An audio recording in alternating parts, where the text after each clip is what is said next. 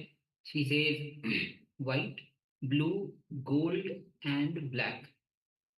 All right, thank you. Thank you for sharing. Yes, thank you for sharing. So requesting all our participants, if you've taken part in this power manifestation, please take a moment and share with us what was revealed to you in your third eye.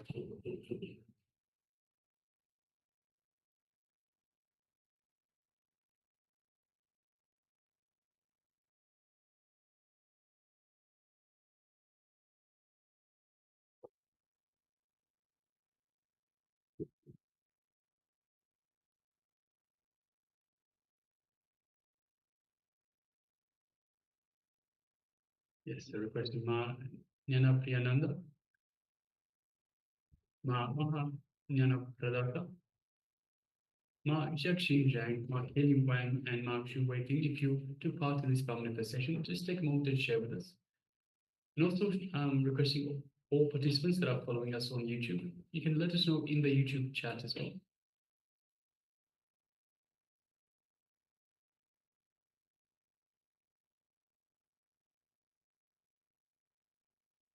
All right, so let's move to the verification stage. So what do we have in front of us?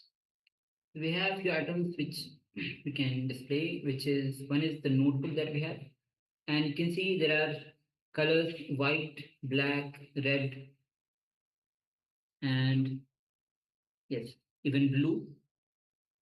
So even the page has little green lines in that. So yes, and we have here pen with dark blue color, and ink is black. Yes. And we also have, of course, the table that we are using, which is a yellow gold color. So yes, so well done, Kutasa. Congratulations for manifesting this power. All right. So with this, let's move on to the next session, which is going to be on the conscious access to superconscious happening. Swami says very beautifully that superconscious happening is constantly happening. It is we who are we should get in touch with that. The moment we get in touch with that, we know that we get the access to that superconscious happening. So when we are conscious, when we are in consciousness and we are in touch with that superconscious happening, then we have the conscious access to that superconscious happening. So let's enter into this revelation by Swamiji. You can sit with your head, neck, spine, and straight line as we enter into this revelation.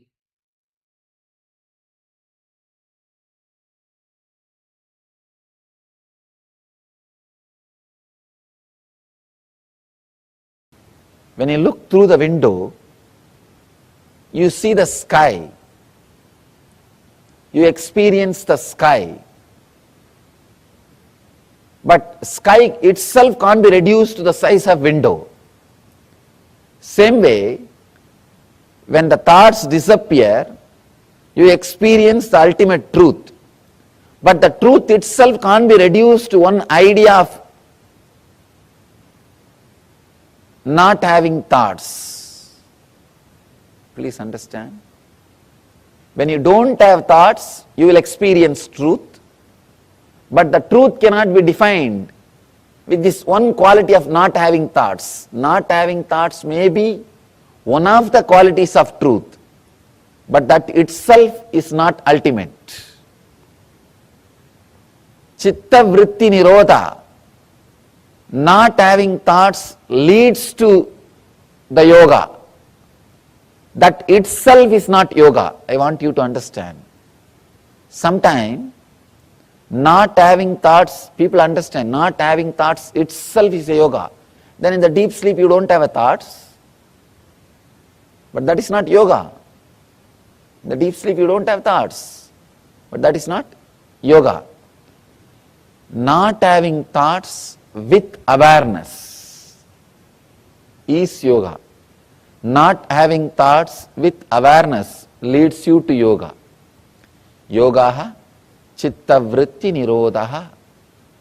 The different formations taken by the mind. If it is not happening, then yoga is happening inside you.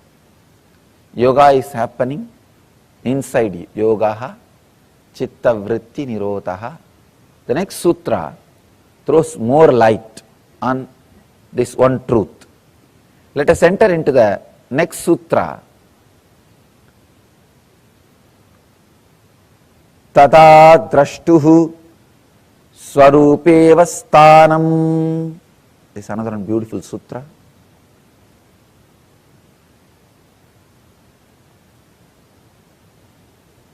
Let me give you the translation. The earlier sutra says withdrawal from mental thought patterns is yoga. Here Patanjali says then results relaxation into one's true nature of limitlessness and total understanding. See, when the thoughts disappear, when the cessation happens, when the chitta vrittis are no more, when the thoughts are no more, when the mental actions are no more, he says it results relaxation into one's own true nature. That is what I am saying. In a way, even your deep sleep is a pattern of your mind. Anything you can go in and come out is pattern. Anything you can experience is pattern. Please understand. Anything you can experience again and again is pattern. If you understand with this definition, even your sleep is a pattern. Even your sleep is a pattern. You go in and come out, go in and come out. It is a pattern.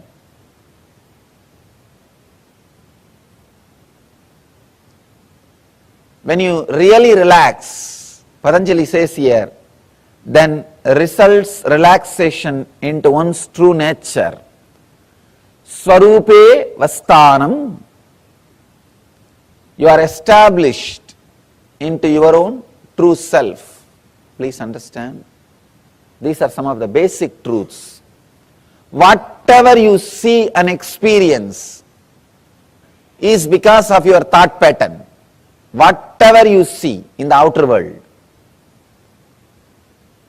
whether it is your health, body, mind, world, relationships, everything is because of your thought pattern. Everything is your thought pattern. Let me tell you this one small story. How experiences are changed through thought patterns.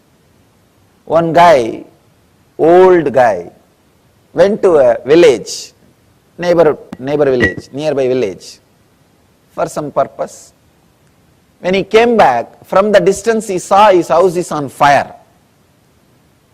He started rolling on the ground and started crying. In India there is a special way of crying. They don't just cry, they roll on the ground and cry. Indian villagers roll on the ground and crying. He started rolling on the ground and crying. He had 3 sons. One son came to him and said, "Father, don't worry. Don't you remember yesterday we sold that house?" This guy suddenly stood up, wiped the tears. "Oh, yes. I remember." He is completely relaxed. Next son ran towards him and said, "Father, it is true we sold yesterday, but still we have not got the money." Then again he fell and started rolling on the ground. "Oh, my house is on fire, please save.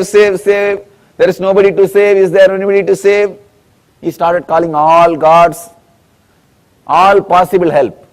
In India, that is only 911. There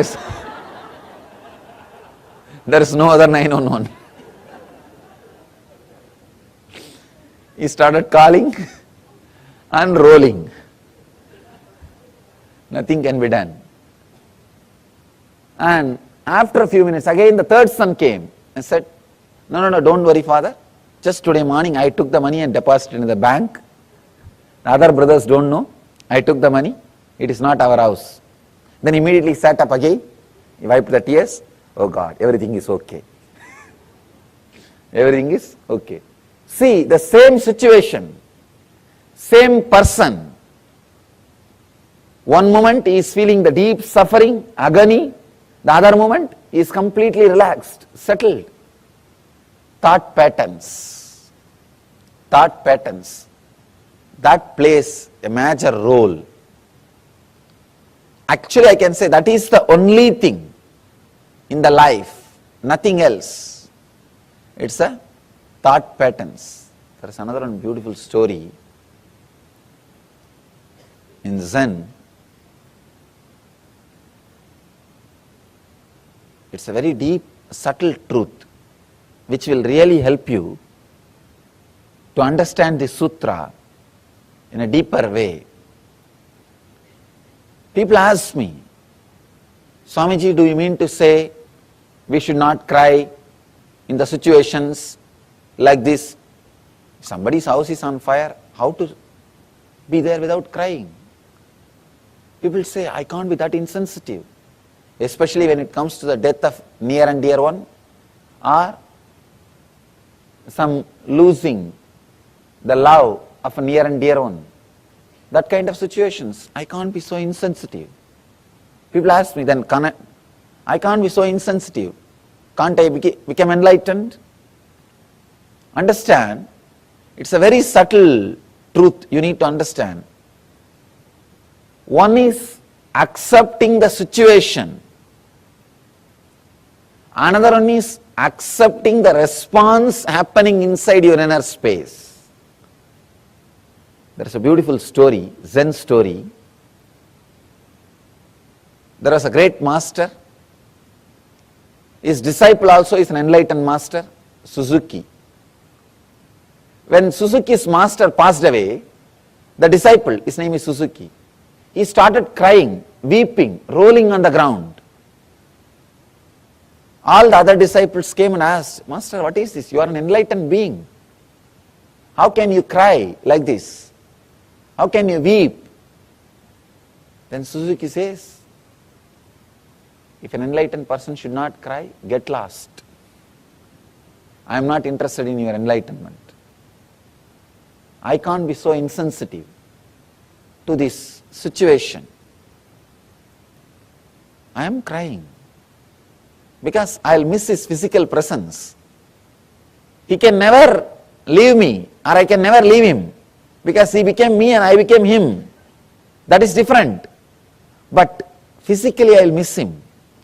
I'll miss the graceful actions of him and the beautiful conscious leela, conscious play happening around him. I'll miss him. I'll miss it. Then another disciple is asking, then what about the teaching which you are giving all these years? Accept what is happening. Accept what is happening. Tatada, tatada, tatada. What has happened to the teaching? Have you taught this to us without you experiencing? Please understand, very beautiful truth. Just understanding can give you a very strong click. The Suzuki's reply. That disciple is asking, then have you taught this tatada, accepting what is without you experiencing? Suzuki beautifully explains, there are two levels of acceptance. One, accepting whatever is outside, the situation. Accepting the situation. Surrendering to this moment. Surrendering to tathata, what is. Surrendering to the now.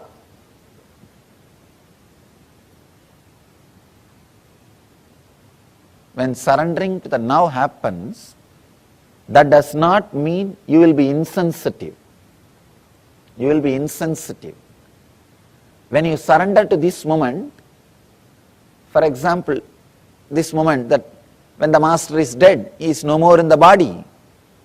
It is not that you will be insensitive, it can create a strong emotions in you, accepting that also. Acceptance in the internal level, in the inner level, the second level. See, usually what we do, we try to accept the situation in the outer world. Then immediately we have a scale. If I accept, I should be behaving like this in the inner world. You don't have acceptance in the inner world. You have a scale. If I accept this situation, I should be peaceful, collective, calm, restful. You have a scale about the inner world. You accepted the outer world, means you are very moral, conscience based, but not conscious based. There is a big difference between just accepting the outer world happening and accepting the outer and inner world happenings. Here, Suzuki is throwing a light, new light on Tathata, acceptance. Acceptance does not mean just accepting the outer world. Usually we have this idea. If I accept the situation in the outer world, immediately I should become calm, quiet, relaxed, restful. I should not have any agitation. I should not have any irritation. I should not have any response. You have a, then it means what? Then you are not accepting the inner world. Surrendering to the now means accepting the outer world and the response which is happening in the inner world. Suzuki throws an important light on acceptance. So I have accepted the master has left the body. Same way I accepted the response which is happening in me, that pain, that suffering, that separation. I accepted that also. This is the complete acceptance. Complete acceptance. Here, that is what Patanjali describes. Yogaha chitta vritti nirodhaha. When completely you accept, when there is no chitta vritti, when there is no action, actually when you have the both acceptance, suddenly you will see you are established in your swarupa, in your nature. We all know only one acceptance. We say, I accept the situation as it is. But you have a strong idea. If you accept the situation, how you should behave, how your mental state should be, there you miss acceptance. There you are not accepting. You should accept in both levels. I accept the outer world situation, and I accept what is the response of that outer world situation in my inner situation, inner space. I accept both the space. I accept externally and internally. Then suddenly you will see, you will be unclutched. You will be unclutched. You will be in that space of Swarupa, your nature, your own nature. When you are accepting only the outer world and unable to accept what is happening in the inner world, you cannot be in nature. You cannot be established in your nature. If you have to be established in your nature, both acceptance need to happen. One is the acceptance of the situation and accepting the response happening inside you. Only then the chitta vritti nirodha happens, means cessation of the mind happens. Only then the thought patterns disappear. The thought patterns disappear. Only then you are established in Swarupa. He says, then results in relaxation into one's true nature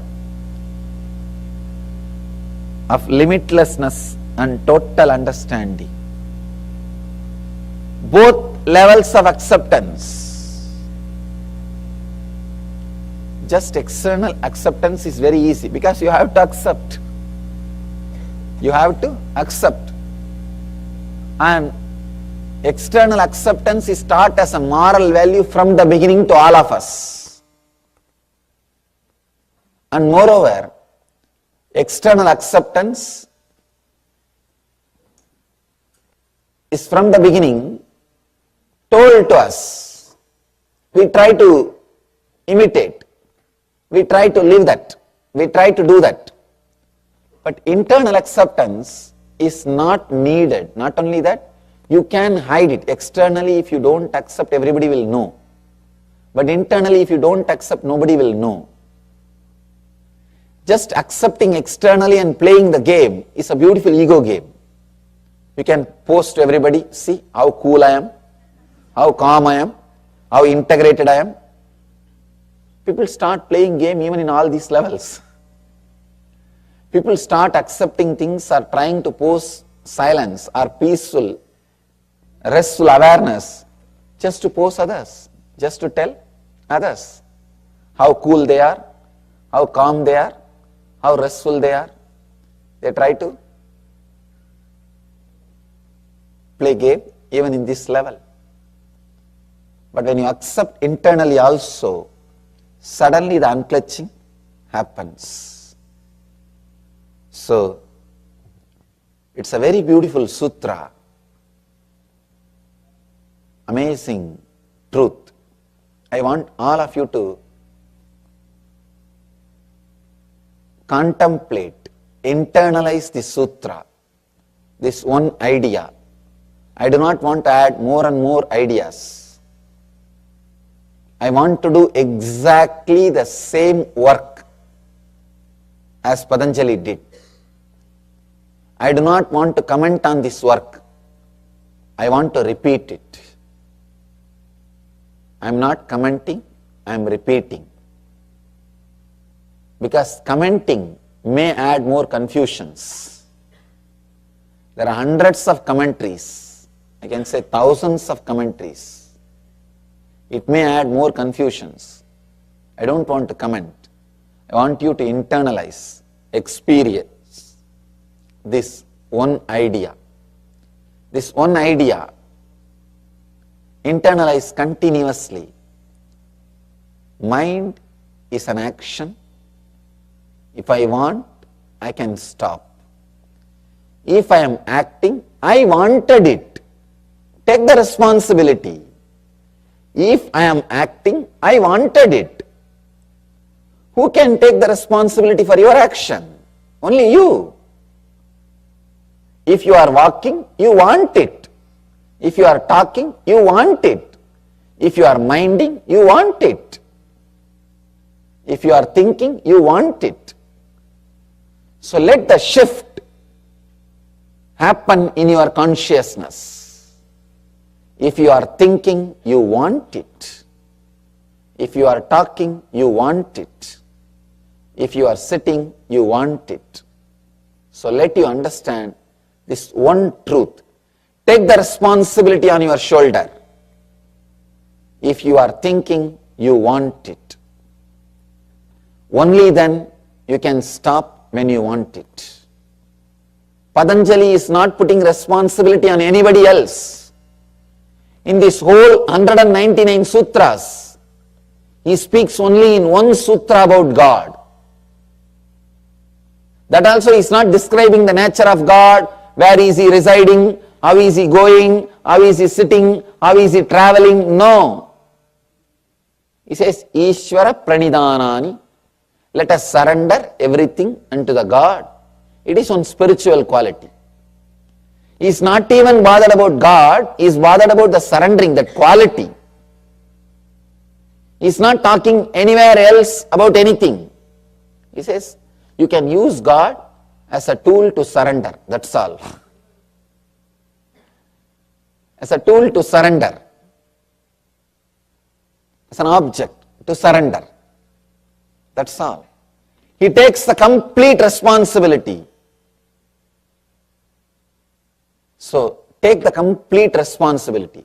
Even surrendering with responsibility. Understand? Surrendering with responsibility is enlightenment. Responsible surrender is enlightenment. I have seen people surrendering or claiming that they are surrendered. Oh God.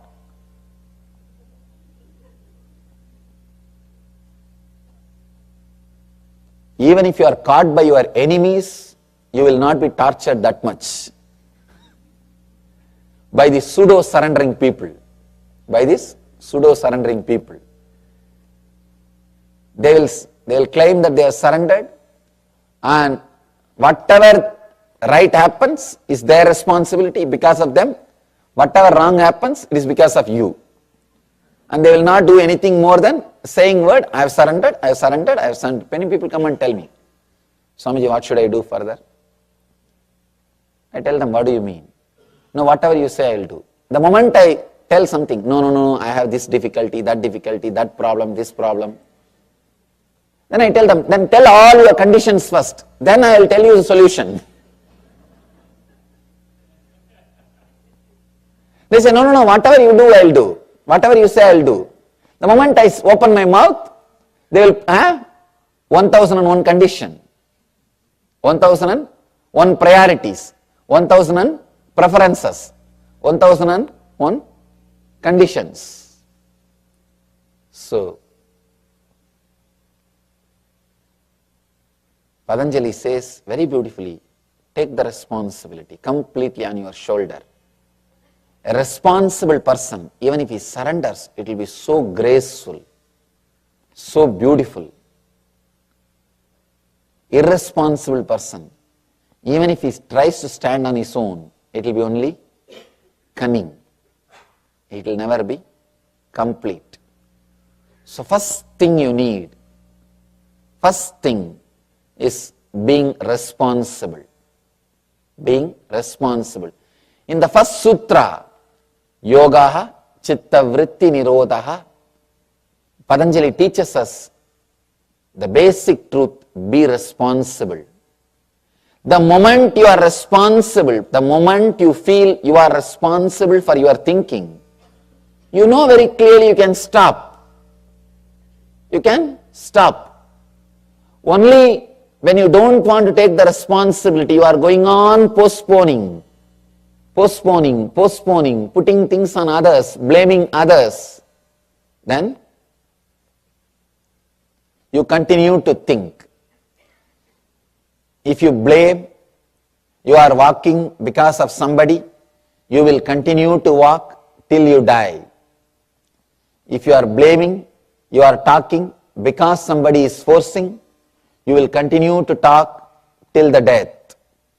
Same way, if you say you are thinking because of somebody else, because of some other reason, you will continue to think till you die, even after you die.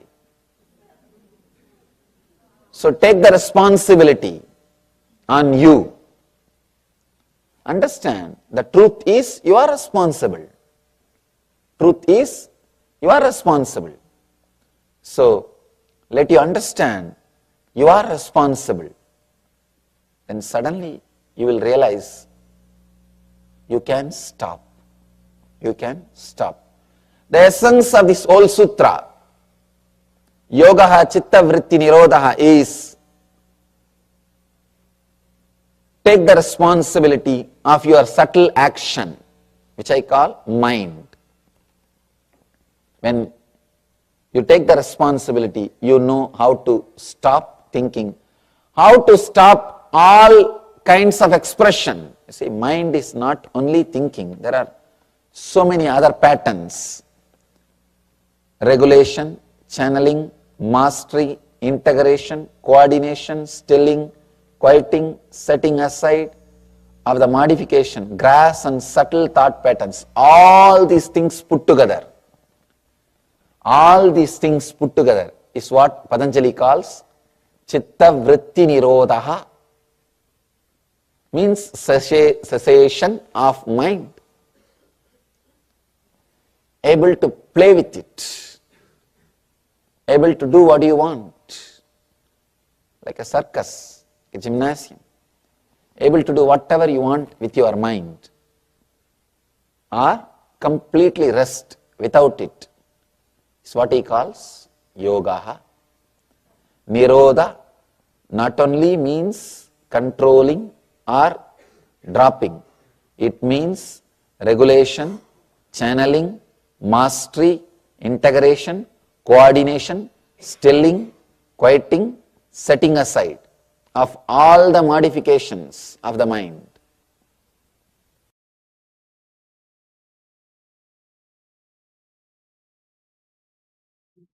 Yes. So, Swami says again, yoga chitta vritti nirodha, taking responsibility for your action. Even when you walk, because you wanted it, your walk. But if you blame others for your walking, you will walk till you die. And if you are speaking, and same way, if you are speaking, if you are thinking, and you think if because you are thinking because of others, you will think till you die. The moment you take up the responsibility on total responsibility on yourself, only then when you realize you are responsible, you take responsibility for your actions, then this sutra, yoga chitta vritti nirodha, can happen in you. Which is the cessation of mind. Yoga is cessation of mind. All right. So with this, we'll be moving on to the meditation technique. And in this meditation technique, this is the technique to gain the mastery over your mind through meditation. So as we know, now you're listening and you know the mind is running. And Swami says very beautifully, all the experiences that you have, it is from the patterns. It is from the patterns that you have. All the experience that you have, any actions you take, it is from the patterns. So how to get rid of, or how to enter into the zone of no thinking, or as the Patanjali says, yoga chitta vritti nirodha. Yoga is cessation of mind. So we'll be entering into a meditation technique to have mastery over the mind. So please come to the space of listening as we enter into this meditation.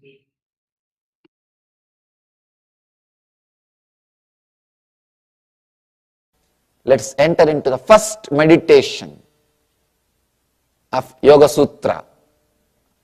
First meditation of Yoga Sutra is simply be in samadhi, that's all. Now decide, I am moving my hand, I can stop. I am talking, I can stop. I am thinking, I can stop. Just sit with this one truth, with this one sutra. If you are thinking further, be very clear, you are thinking. Perfectly all right, thinking is not wrong.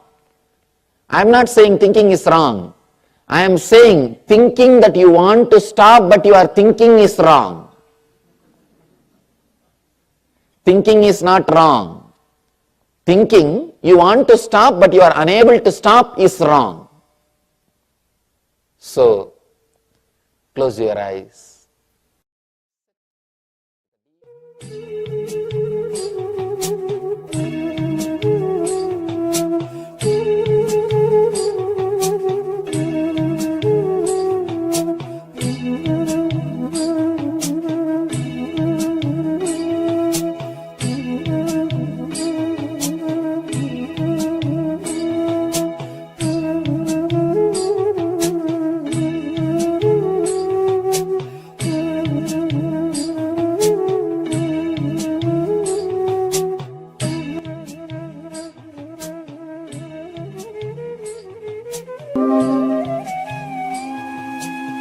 You know, you are thinking, so just relax, stop.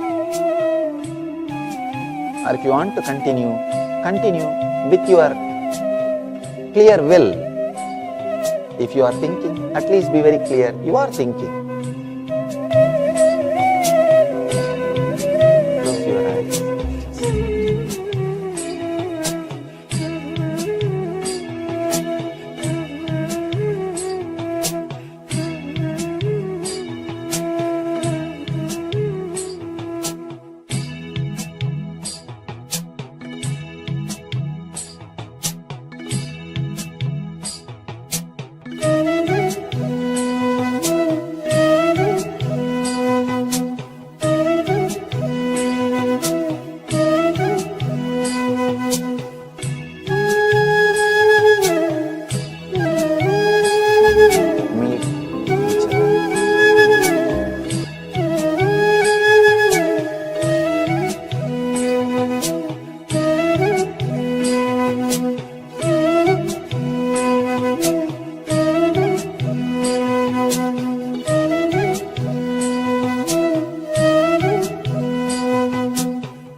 Just sit, remembering.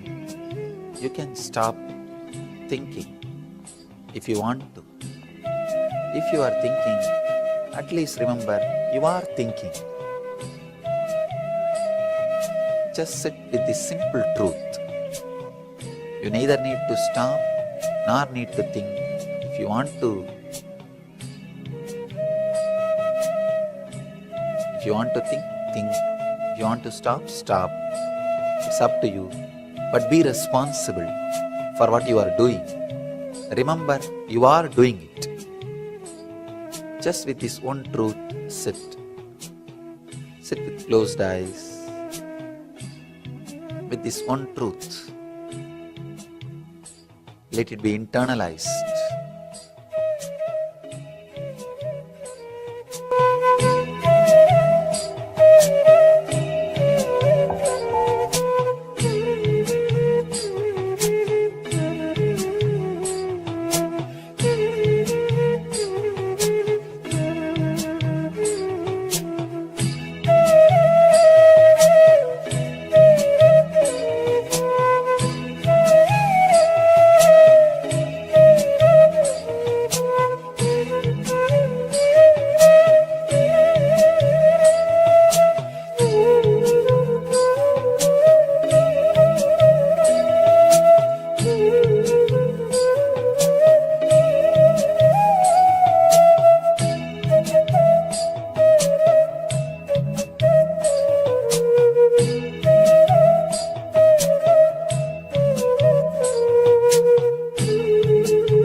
Om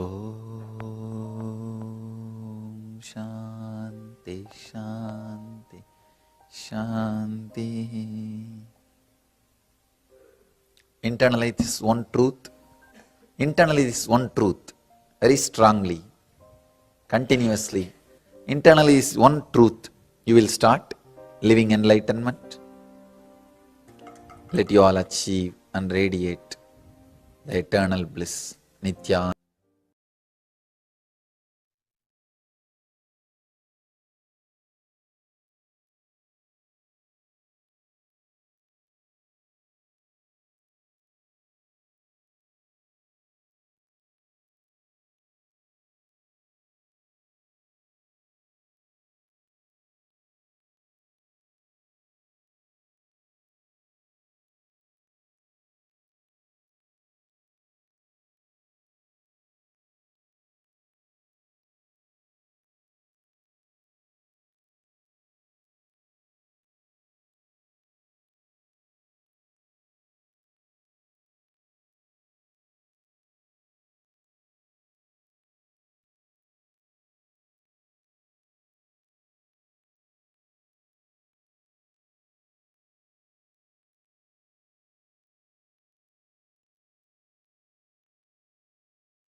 Yes.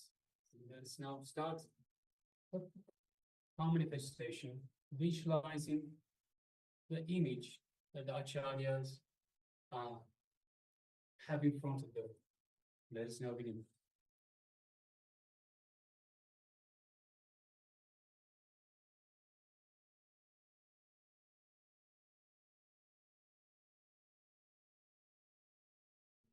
Yes, sorry for the technical glitch.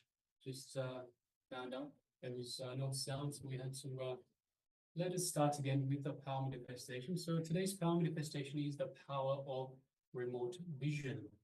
And today's remote vision, the acharyas, ourselves, will be looking at an image in front of us. And will require yourselves, the participants, to, through the power of remote vision, see the details of the image that we are looking at, and let us know in the chat box provided. So let us now get ready. Let us sit comfortably with the head, neck, and spine in a straight line. If you can sit comfortably on the floor, please make sure you do so.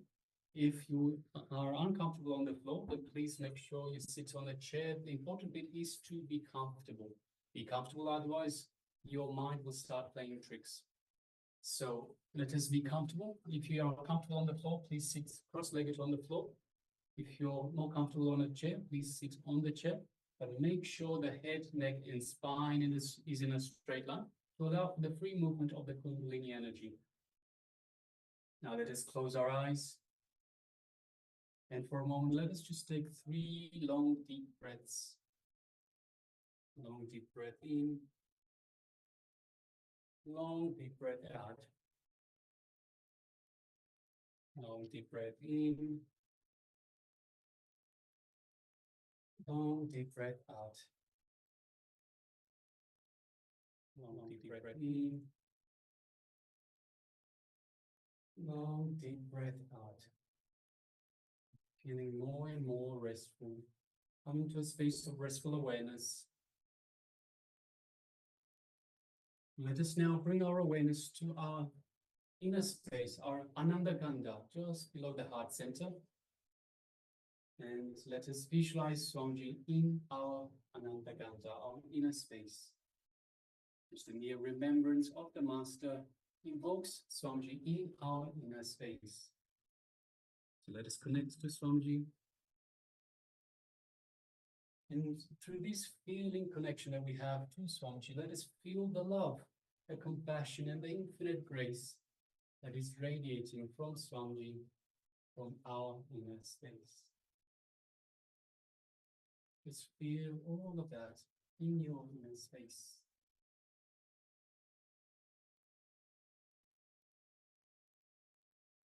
Now let us move our awareness to the third eye, just between the eyebrows.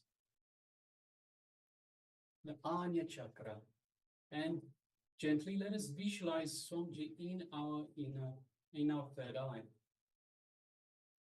So just gently we'll look through the third eye into Swamiji's third eye.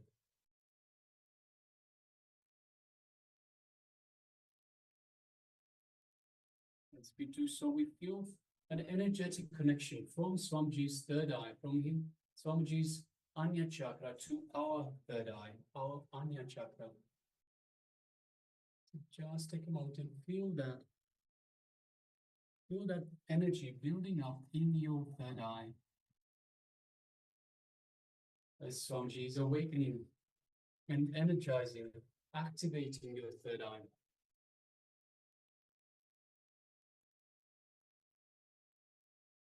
Now let us start chanting the Mahavakya to further connect to Swamiji, to build this feeling connection that we have to Swamiji, strengthen this feeling connection.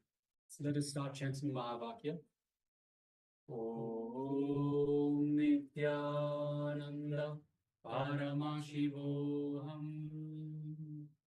Om Nithyananda Paramashivoham. Om Nithyananda Paramashivoham. Yes, let's continue chanting the Mahavakya. From the space of oneness with Swamiji, let us start manifesting this power of remote vision. seeing the details of the image that the acharyas ourselves have gotten from them. Let's begin.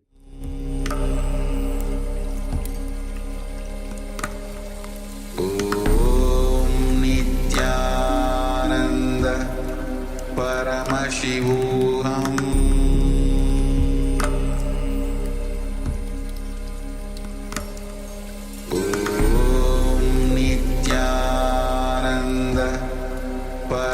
Paramashivoham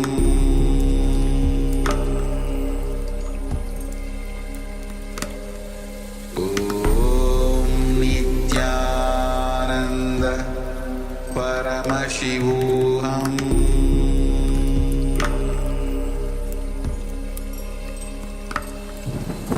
Om Nithyananda Paramashivoham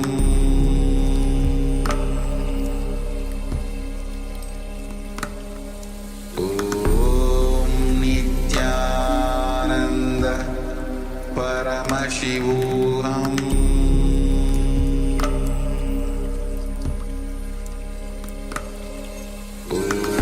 Om Nithyananda Paramashivoham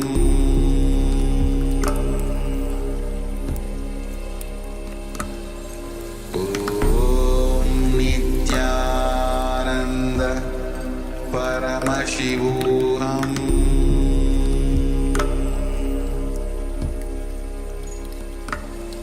Om Nithyananda Paramashivoham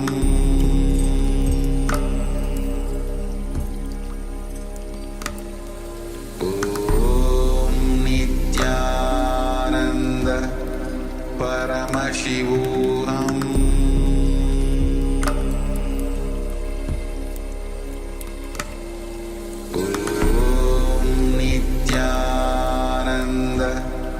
Paramashivoham Paramashivoham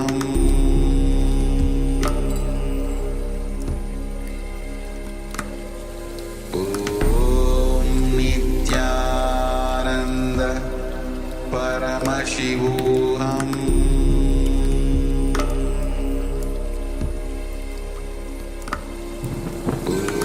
Om Nithyananda Paramashivoham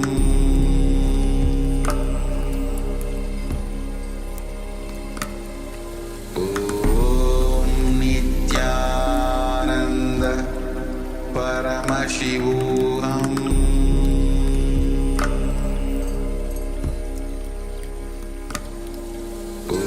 Om Nithyananda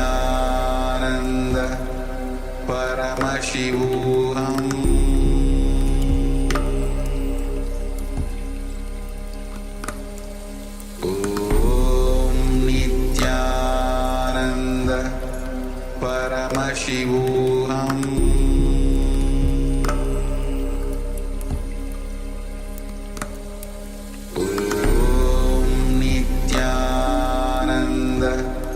Paramashivoham Paramashivoham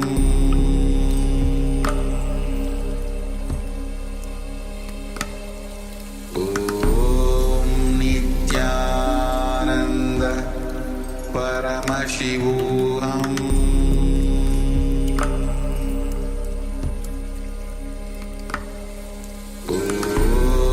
Nithyananda Paramashivoham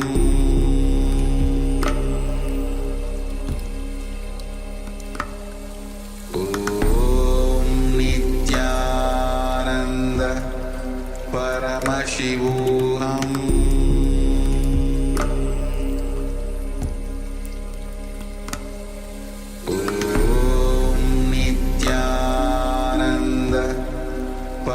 Paramashivoham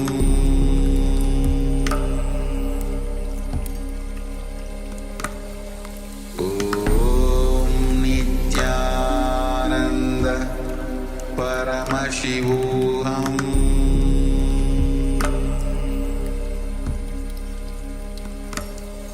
Om Nithyananda Paramashivoham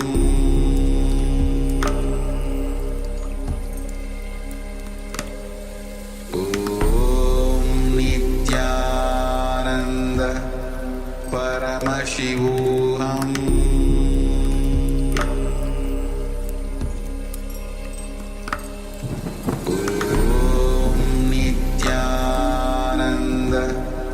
Paramashivoham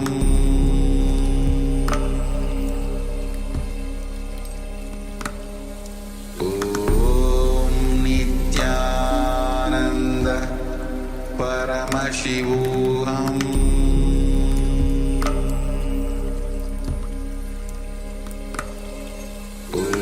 Om Nithyananda Paramashivoham Paramashivoham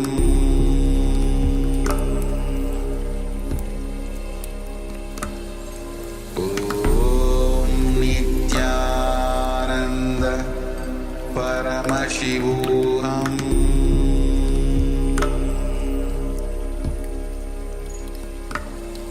Om Nithyananda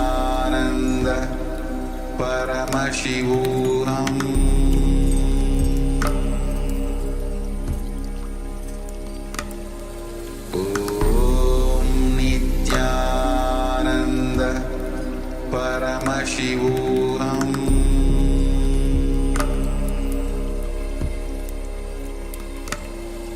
Om Nithyananda Paramashivoham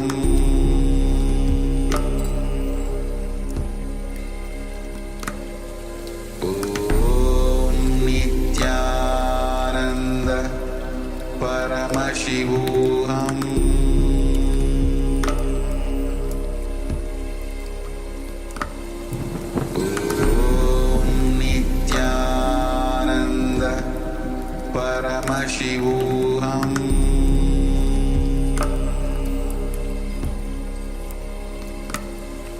Om Nithyananda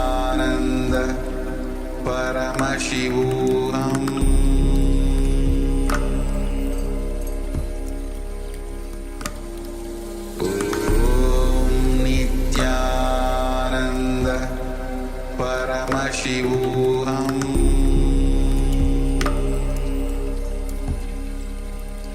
Paramashivoham Om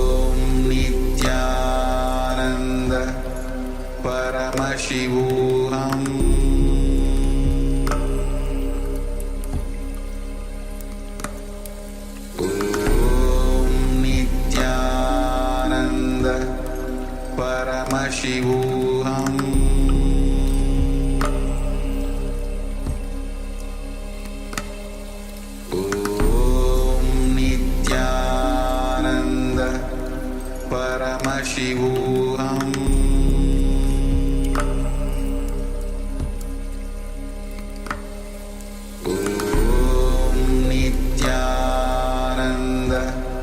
Paramashivoham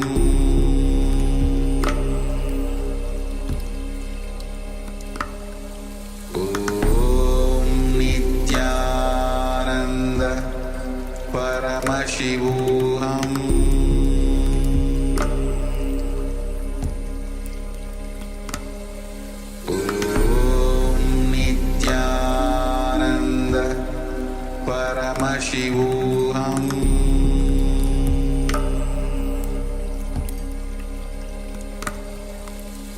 Om Nithyananda Paramashivoham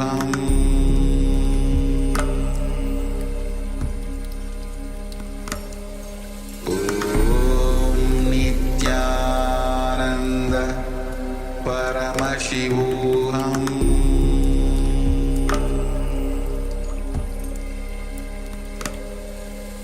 Om Nithyananda Paramashivoham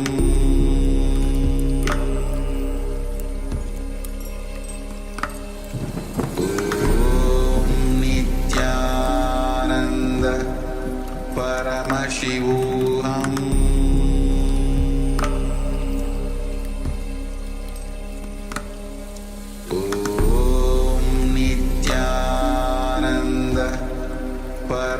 Paramashivoham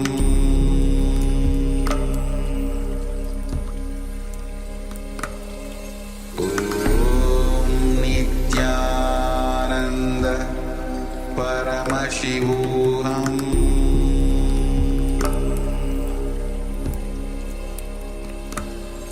Om Nithyananda Paramashivoham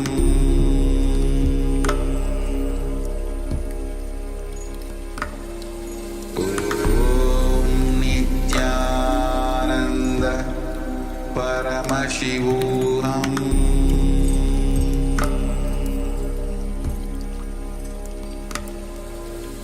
Om Nithyananda Paramashivoham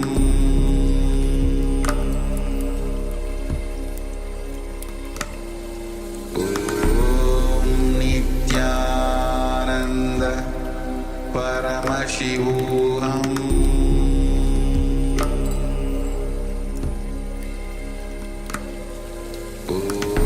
Om Nithyananda Paramashivoham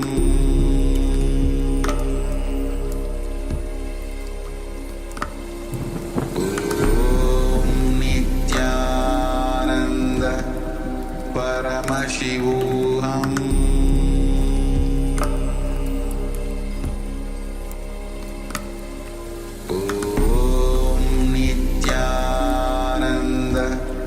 Paramashivoham Paramashivoham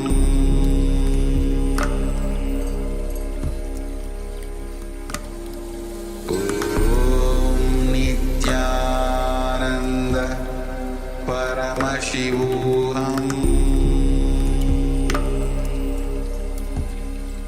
Paramashivoham Om Nithyananda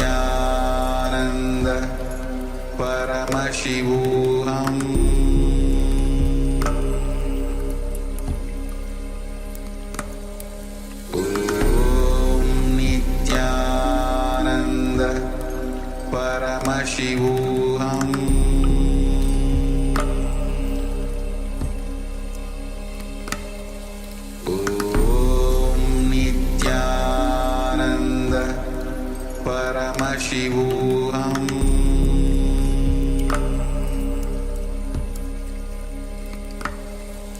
Om Nithyananda Paramashivoham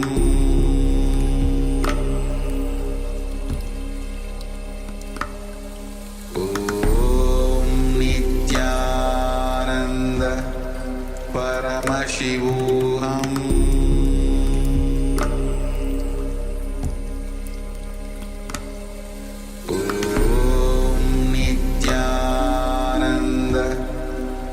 Paramashivoham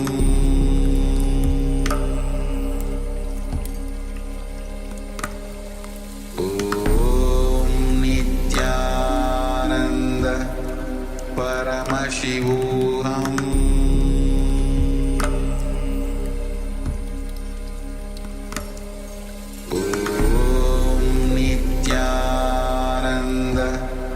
Paramashivoham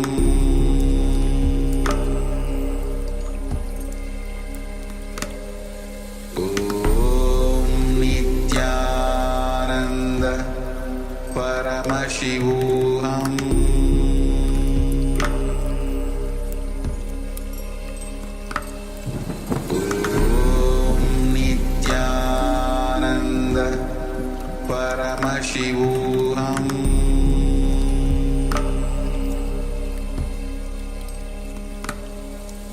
Om Nithyananda Paramashivoham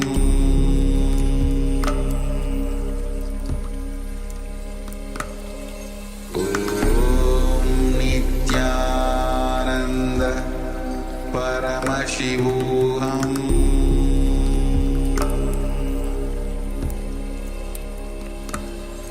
Om Nithyananda Paramashivoham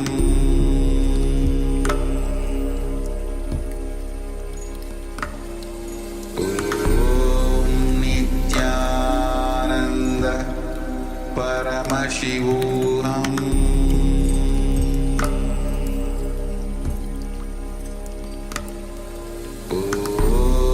Nithyananda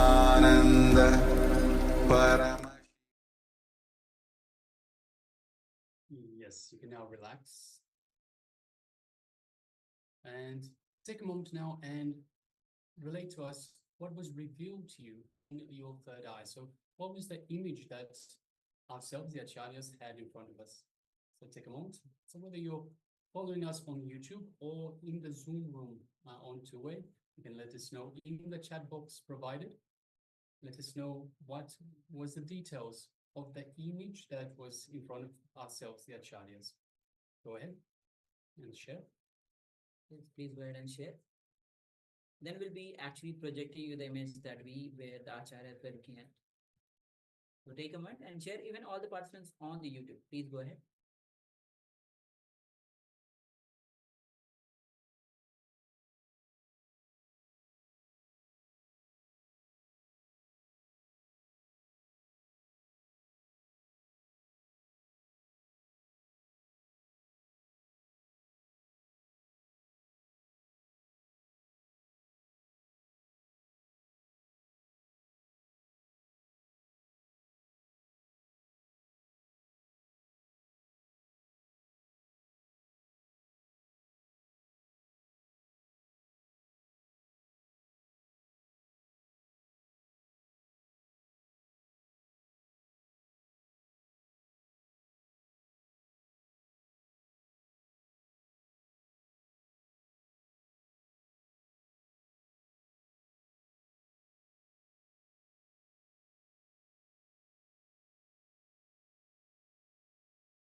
All right, so if you're still sharing, please continue to go ahead and share.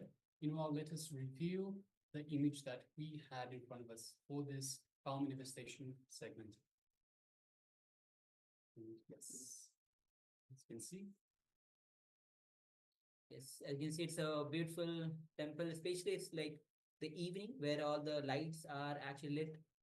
It's about to be night. You can see people around. You can see well-organized garden. You can see well-organized trees just in front of the temple. You can see fountains, and just in front, even the doors of the temple is open. It's quite visible. The deity also, and quite a big structure. Temple structure itself, a very sacred place. And we see, of course, the colors, lots of colors. And people in the evening are with devotion going to the temple, offering their gratitude to the deity of the temple.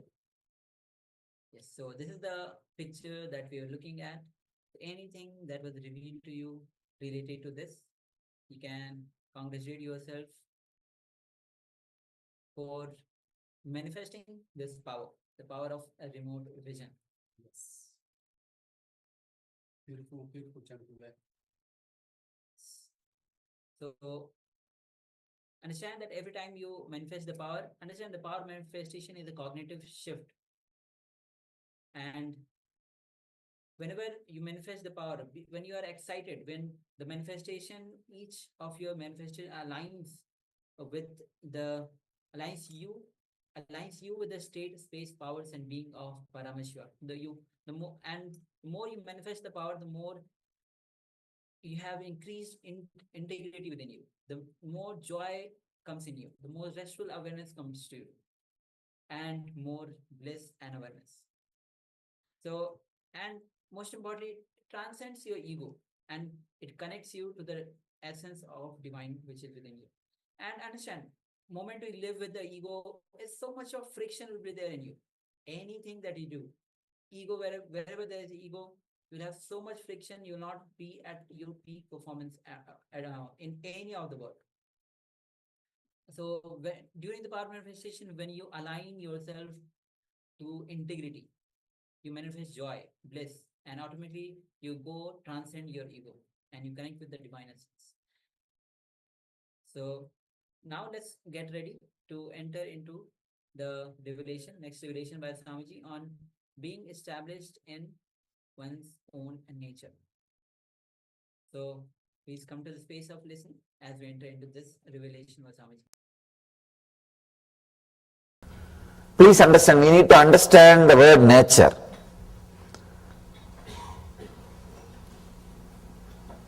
It's an important understanding. Usually, what we call as nature is the state which is confused, deluded, depressed. We start calling this as our nature. But Patanjali says, Swarupe. Nature means complete, settled, pure consciousness. It doesn't say our deluded state as nature. Usually, when we talk or think or anyway, anytime, when we use the word our nature, we start using the meaning of our nature, what we call or what we think as our nature. That is a big problem. What idea we have about normalcy is our nature, but that is not the true nature. Here, Patanjali says nature means in the state where there is no thoughts. When the chitta vritti nirodha, when chitta vritti nirodha happens, that is what is our state.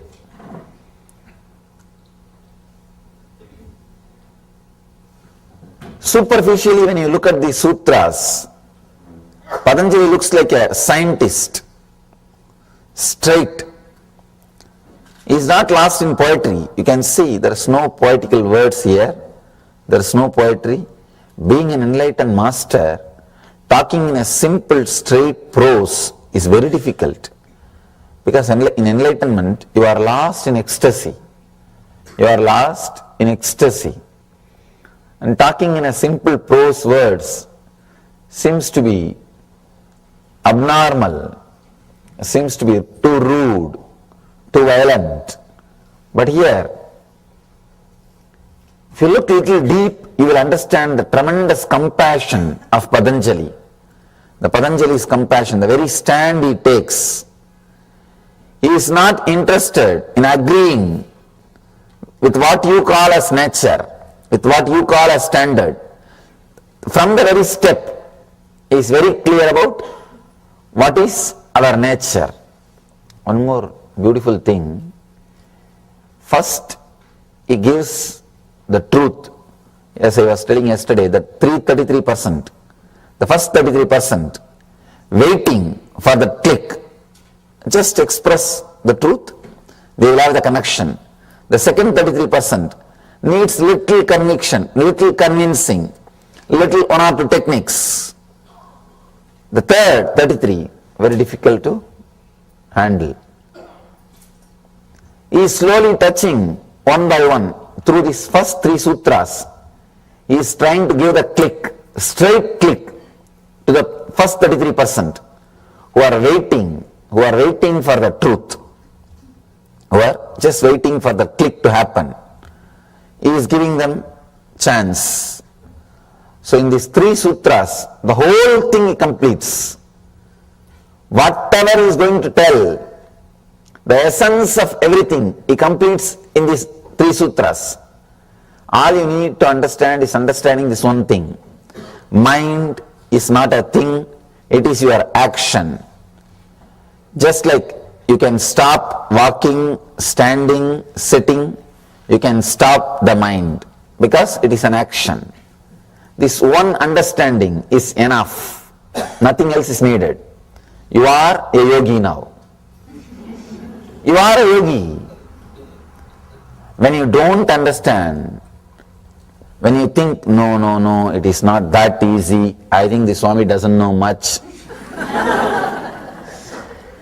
He is trying to pacify us, he is trying to cover up his ignorance by telling something, yoga cannot be that simple, then why did he have such a big book in front of him?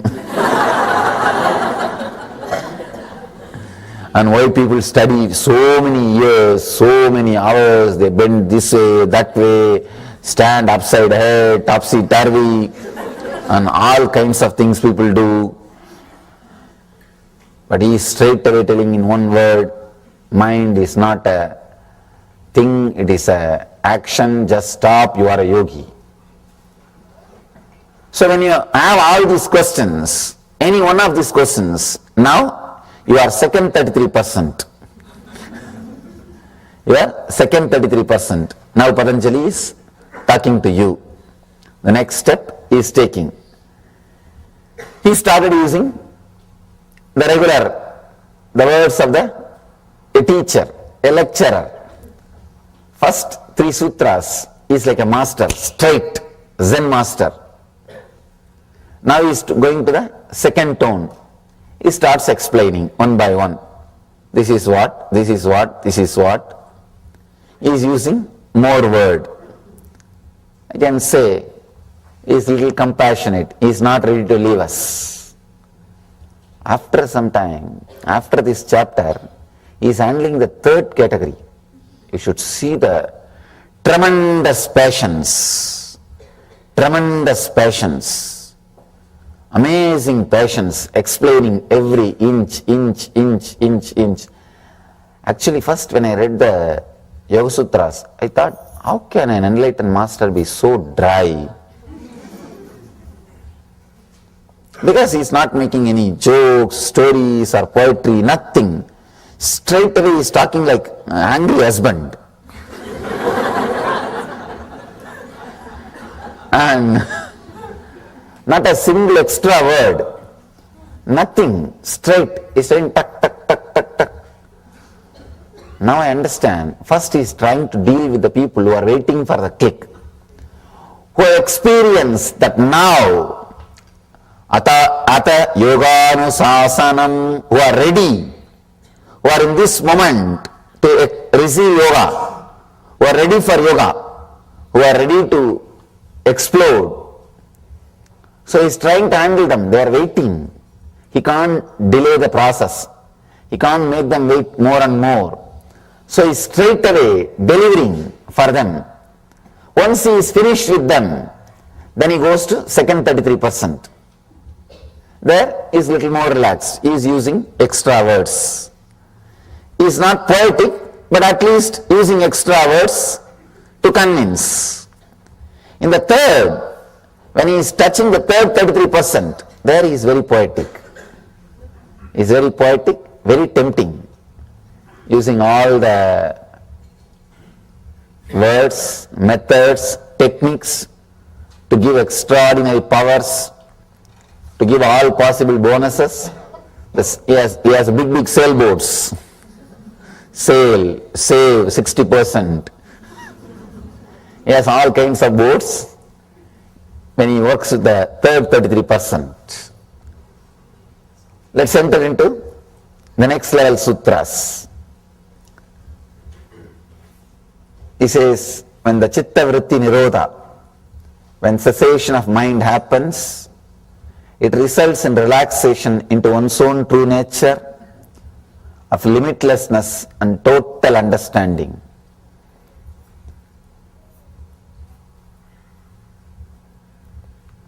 The other day, I had opportunity to sit with a great research scholar who is doing research in the ancient civilization which existed in India. I can say that is the Indian civilization is the oldest living civilization. It is oldest and still living. his researches, his name is D.K. Hari, I was shocked to see the way in which the intelligence is expressed in the Indian civilization, not just with enlightenment science, the aircrafts, the houses, in the architecture, in the field of building dams, bridges, is proving very clearly the Ganga river is man-made. Something like few thousands of years ago, man-made river was built and man-made bridges on the ocean was built. The amazing understanding, clarity, experience expressed, something like a 42 varieties of aircrafts have been built, all thousands of years before, something like 8 to 9,000 years before. I was shocked. I thought, how could they have so much of clarity, understanding and intelligence? In the meditation field, they did a big research and developed the science of enlightenment. This I can understand. But how could they do so much in the outer world? When I myself dive deep into the yoga, into this consciousness, I understood when there is no thought, when you are in your nature, you have limitless energy and true understanding about everything. That is what here Patanjali says. Limitlessness and total understanding. Any direction you can direct your consciousness, you will have clarity about that truth. You will have total understanding in that direction. Like things will be waiting to reveal itself to you. Things will be waiting to reveal its mysteries to you. All you need, just look in. You will see, it reveals all its mysteries to you.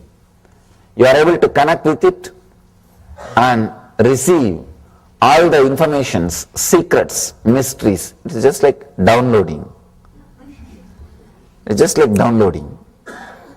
If you are a yogi, if you are a thoughtless, your thoughtless zone, anything, just bring your awareness, that restful awareness, that is what Patanjali calls samyama, restful awareness.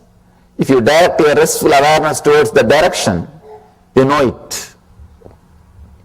I have seen Indian yogis. I had the fortune of living at the feet of many Indian yogis. They just master anything. I have seen a yogi, one devotee brought him very complicated electronic mechanism. I think it's a MP3 player. Neither he knows English, nor he has handled these electronic equipments. If he knows English, we can say, he would have read the button play, here fast forward and all those things. He knows nothing. But I could see very clearly, the moment he picked up the machine, picked up the item, he started handling it perfectly as if he is living with it. I asked him, what is this? How can this be, sir? How can this be, Swami? He said, I may not know this machine, but I know how the whole system works, how the whole thing is getting operated, how the whole thing functions. It's very difficult for us to understand. It's very difficult for us to understand. I have seen yogis playing with the power of the mind, with the power of energy. See, they can just create sound wave and do what they want. One yogi, Raghupati yogi, who taught me yoga, anything you want to do, you will just only create a sound wave. I have seen that result happening. For example, if you want to throw a stone on a tree, you will just create an exact sound. And that sound wave will be so powerful, it will reach the tree and the fruit will fall. He will take if you want to break a stone, you will take that stone in the hand and create a sound wave as if it is hit by a hammer. That sound wave will be so strong, the stone will be into pieces. Sometime he will create a sound wave like a dog. All 40-50 dogs in that area, some 2-3 kilometers, will come running towards him. These yogis, they master different powers. They live in a different zone. They express different kinds of energy.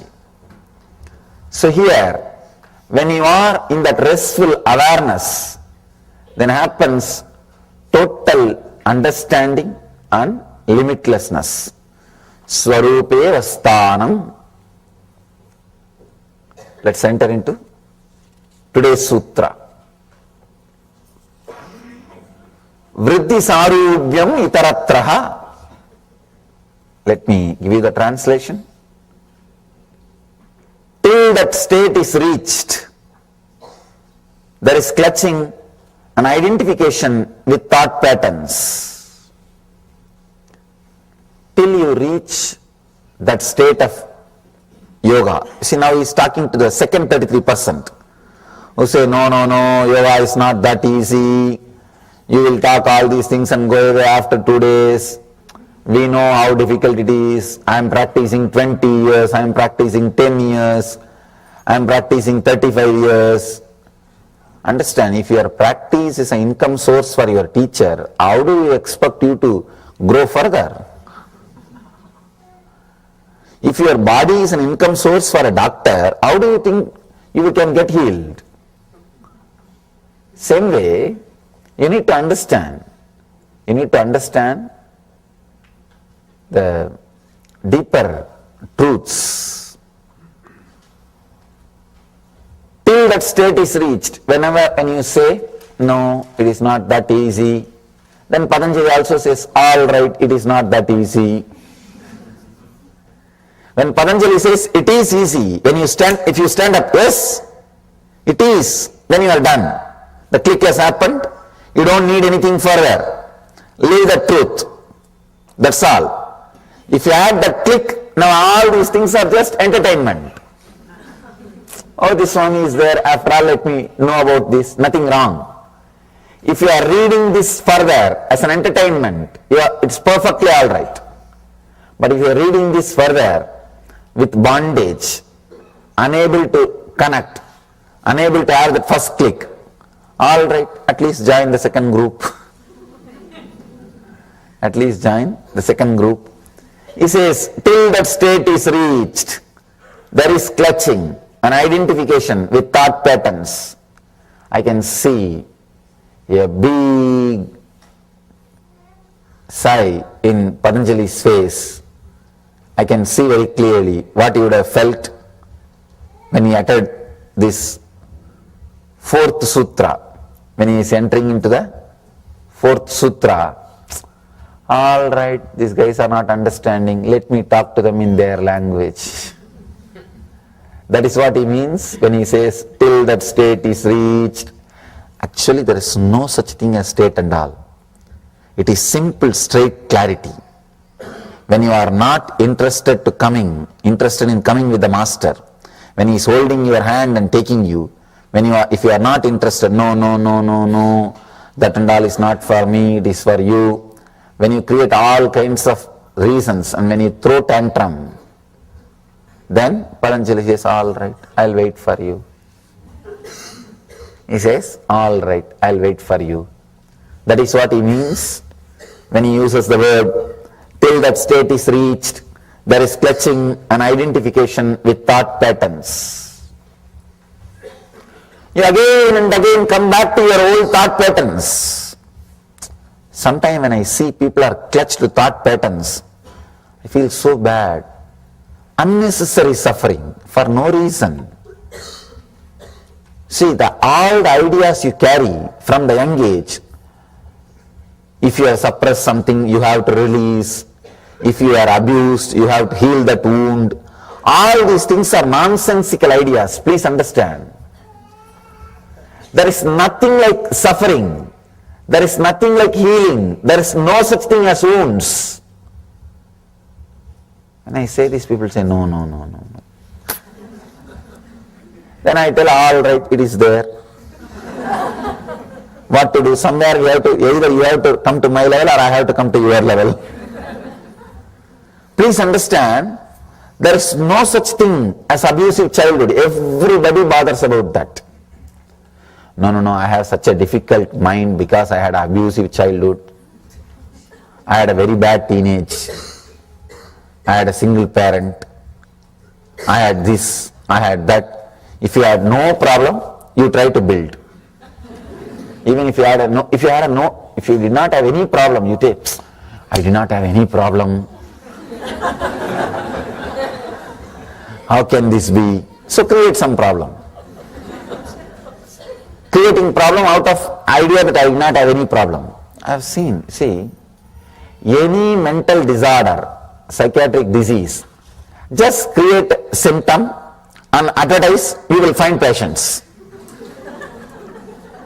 Not true, because the moment you see the symptoms, you verify, I think I have those symptoms. Did I not? Did I not? No, I had. You verify with those symptoms, and those symptoms will also be written in a very technical way.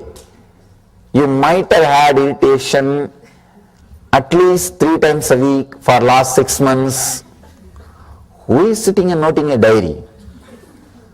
So if you had once or twice, you remember, yes. I remember I had outburst more than 3 times in last 6 months. So you come up with an idea. The moment you start believing you had one symptom, then you start connecting with all other symptoms. Yes, I had this symptom also. I had that symptom also. The third symptom, I may not have had it, I think I am yet to have. I am going to have that. And you have created the disorder. That's all. And that's all is happening. So please understand, I am not condescending. I am not arrogant. When I say there is no such thing as wound, there is no such thing as healing needed, nothing is required. Please understand, I am stating simple truth straight away. Simple truth straight away. There is no such thing as you carrying some suppressed desires and you need to release them, you need to go to that past life regression, all kinds of nonsenses. Now I am seeing all possible nonsenses created out of your past. You don't understand, it doesn't have any role over your inner space. It has no say over your inner space. But we are constantly made to believe, no, it has a very strong say. It has a very strong connection with your present. You are constantly taught the idea of you have carrying unconscious, all those things, completely nonsensical ideas. In those days, priests used to exploit the civilization through guilt, saying you have done sin, you have to confess, you have to do this, you have to do that. After some time, the psychiatrists have started exploiting the society by saying you have unconscious. It is just a game. Understand, it is just a game. At least with the priests, whatever money raised, go for public charitable activities. It is pure game. There is no such thing as unconscious, all these things. When you take one wrong stand, whatever you built is wrong. Whatever you built on that is wrong.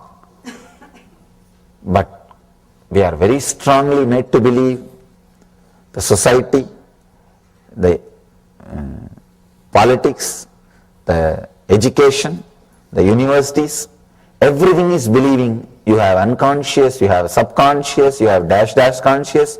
I don't know what all you have. Even you don't know, only they know what all you have. That is the worst part of the whole game. Even you don't know what all you have, only they know. Small story. In a small Indian village hospital, a doctor was diagnosing a patient and he says, this guy is dead. And the patient wakes up and says, no, I'm not dead, I am alive. Doctor says, shh. I have studied, spending lakhs of rupee and did MBBS and became a doctor. Do I know or you know?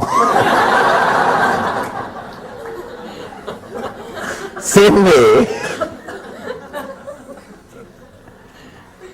they have studied, spending so much money. So they naturally claim, do I know about your mind or do you know about your mind? They might have studied, spending millions of dollars, but that does not mean they will know what you carry. They may know what they carry, or they might have read about many theories, assumptions. Please understand this one truth. Mind is not a thing, it is an action. You can stop the moment you want. Over. Anything else taught to you is a lie. Anything else, when I say anything else, I mean anything else.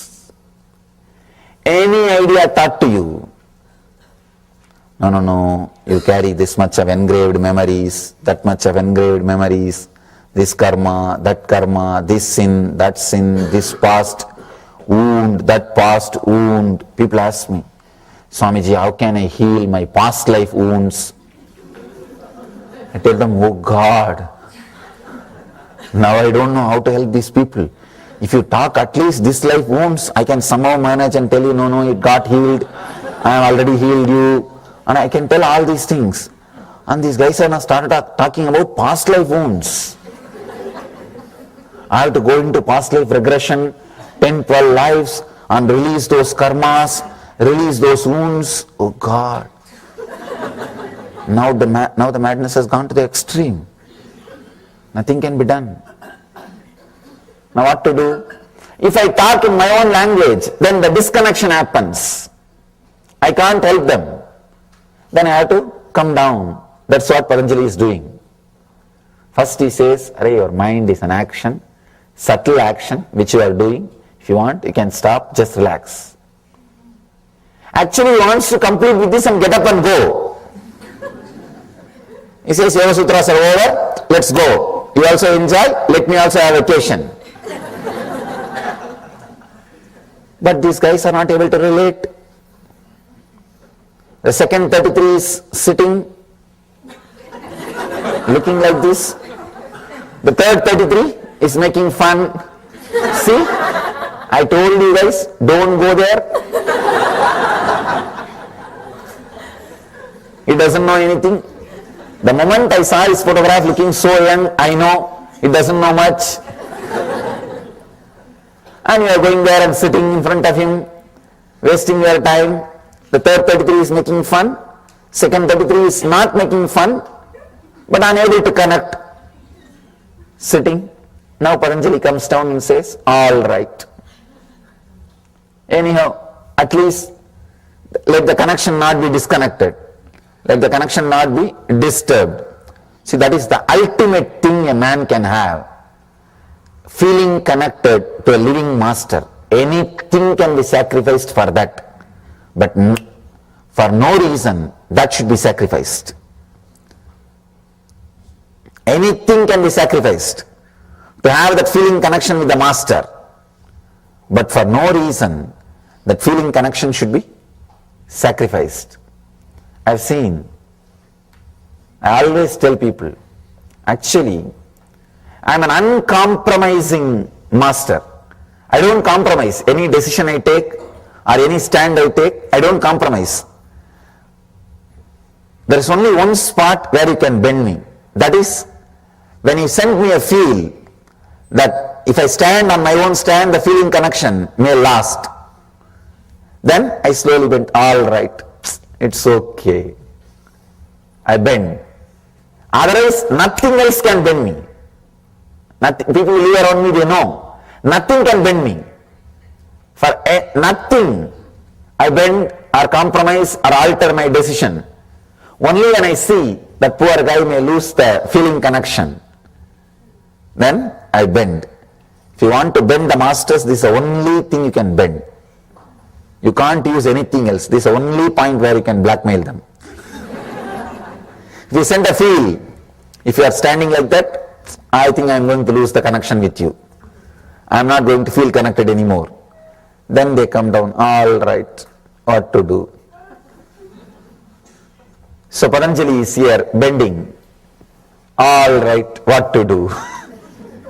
Till that state is reached, he makes a statement. I can say,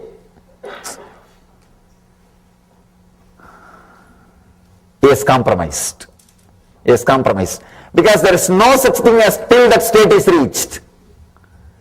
The word till that state is reached is a lie. It's a pure lie. There is no such thing. You are in that state now. Please understand, you are in that state now. Nothing else is required. The moment he says till that state is reached, he is talking to the second 33. He is talking to the second 33. Now the second 33 feels very comfortable. Yes, yes, yes. Yes, yes, yes. Yesterday I was telling you a story. One guy was going on a donkey with a goat. 3 thieves came. One said, I will steal the goat. Other said, I will steal the donkey. Third one said, I will steal the very clothes he is wearing. Patanjali is the third level thief. He will steal the very things which you think you have. He will go to the core and leave you in nirvana. Means the ultimate freedom. It's not an ordinary teacher. See, the thief who is stealing the goat is teaching you renunciation, just taking away your property. The thief is taking your donkey, is just taking away your prestige, power, position. He is taking away your ego, the ahankar, the outside ego. The thief who can steal your clothes, only he is taking away your mamakar, very root of your ego. Patanjali is that kind of a teacher.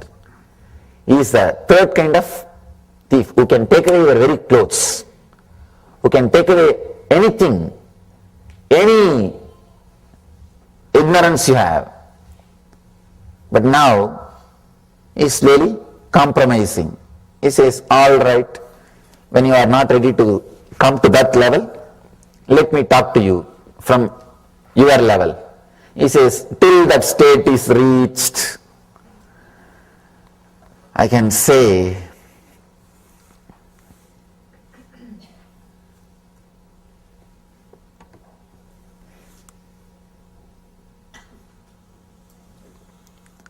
I'm just seeing the word, itaratra, till that state is reached.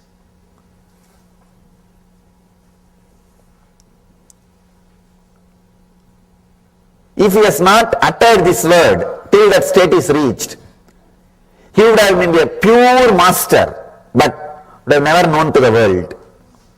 Because the second 33 and third 33, only they consist of the whole world. The first 33 will be in silence. They will have the click.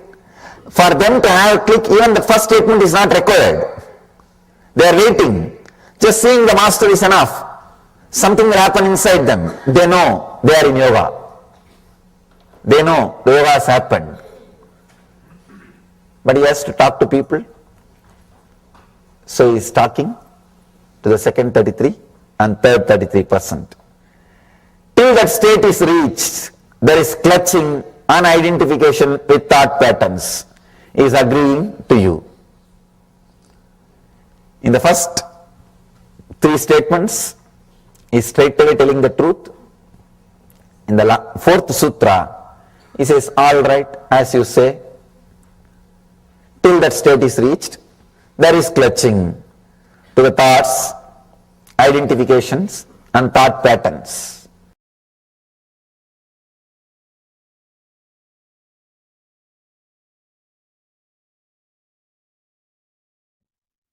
Nithyananda, all of you? Yes. So, Swami says very beautifully, as the Patanjali himself says in the Patanjali Yoga Sutra, and Swamiji says how Patanjali is saying through this sutra itself that Yoga Chitta Vritti Nirodha. Yoga is cessation of the mind. That's it. And Patanjali is ready to go for the vacation. But disciple asks, but how? So Patanjali comes down. Okay, all right. Then Patanjali says, till that state is reached, there is clutching and identification with the thought patterns. So Sam says very beautifully, from the young age, all our sufferings are unnecessary. All the, even the healing is unnecessary. Even wounds that we have in unnecessary. It's not, there's nothing as suffering, there's nothing as healing, there's nothing as wound. Because the straightway simple truth is that all these things does not exist. Any ideas told to you is a lie. Swami says very beautiful.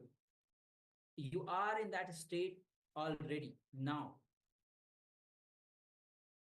So, but we are not in the first 33% where Patanjali says the sutra and the disciples are ready to be in that state. So for us, Swamiji will be guiding us to the next step, which is going to be on the meditation.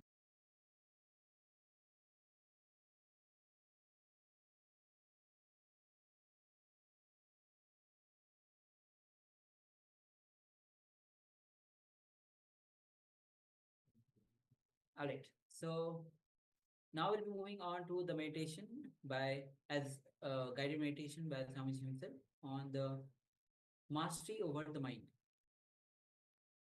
So please come to the space of listening and listen.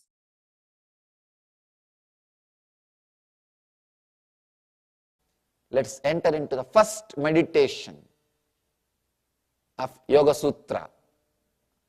First meditation of Yoga Sutra is simply be in samadhi, that's all. Now decide, I am moving my hand, I can stop. I am talking, I can stop. I am thinking, I can stop. Just sit with this one truth, with this one sutra. If you are thinking further, be very clear, you are thinking, perfectly all right, thinking is not wrong. I am not saying thinking is wrong. I am saying thinking that you want to stop but you are thinking is wrong. Thinking is not wrong. Thinking you want to stop but you are unable to stop is wrong. So, close your eyes.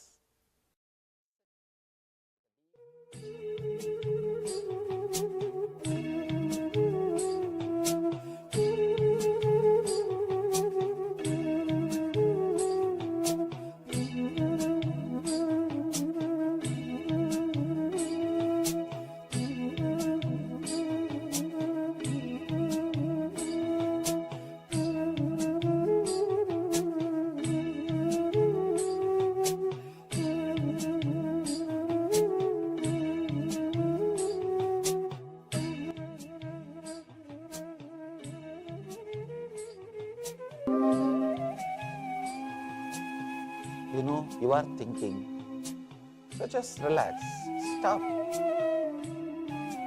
Or if you want to continue, continue with your clear will. If you are thinking, at least be very clear, you are thinking. Close your eyes.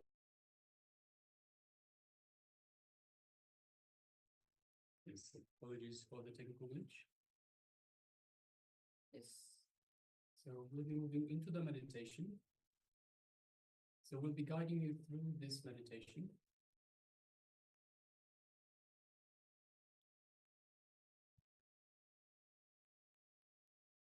Meditation to be established in your own nature. So established in your nature, which is a state of, or a state with no thoughts. As Swamiji says, just like walking is your action, just like talking is your action, the mind is also an action. So when we can stop talking, we can stop walking, why not thinking as well? It is your very action. So let us decide this very moment that it is my action. Let me stop. That's all it takes. The mind is not a thing, it is an action. So without having what you call as mind and living your life, so without what you call as mind, without having the mind and living without this using the mind, is what the Supreme Pontiff of Hinduism is calling living enlightenment.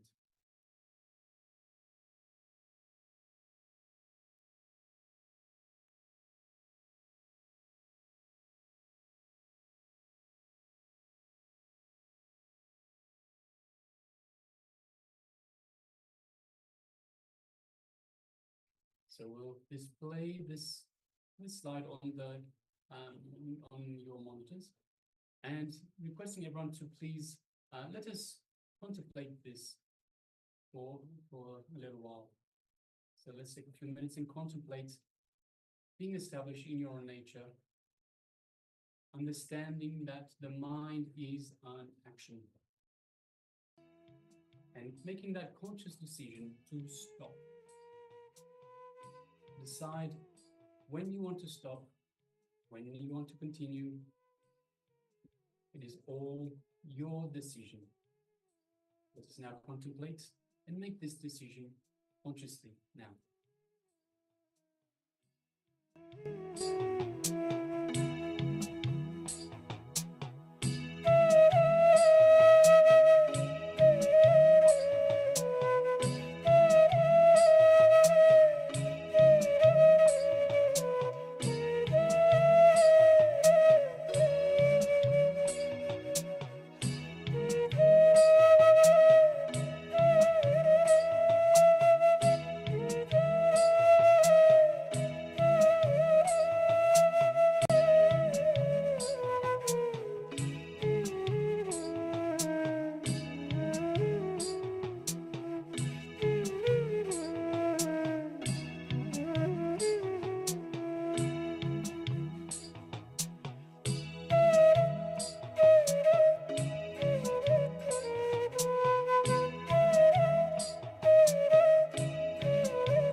So now you can relax.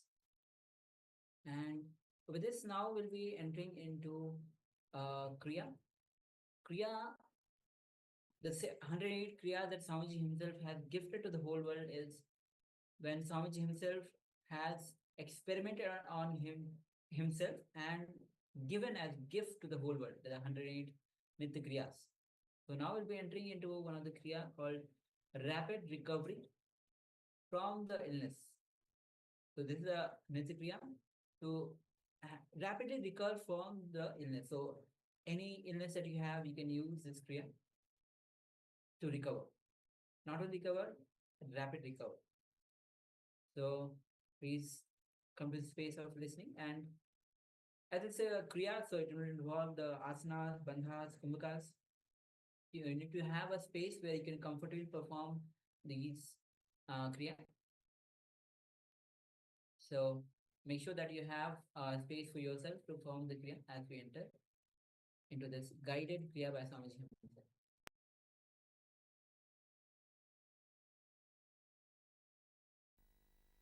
Nitya Kriya for rapid recovery from any illness, like a tiredness, other sickness, fever, any illness. Anjani asana, first step. Then Shitali kumbhaka. Shitali kumbhaka.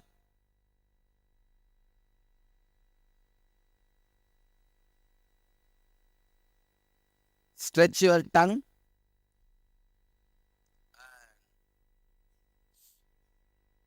Roll sides of the tongue like a tube.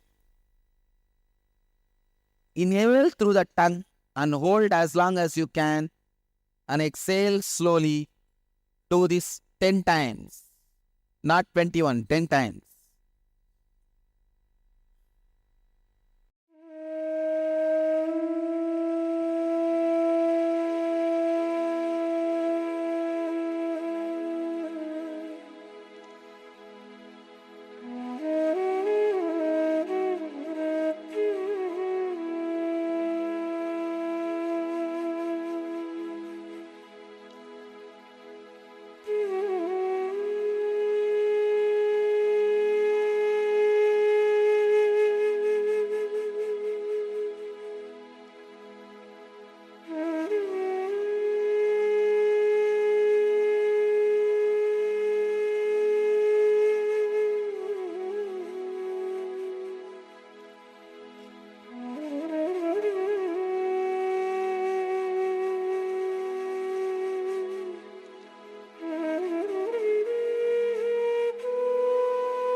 Do the Shitkari pranayama. Shitkari means press the lower and upper teeth, keep your mouth open with a hissing sound, inhale and hold as long as you can, then slowly exhale as slowly as you can. Do this 7 minutes continuously.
this Shitali and Sitkari in Anjani Asana morning, noon and evening, you will recover from any illness quickly.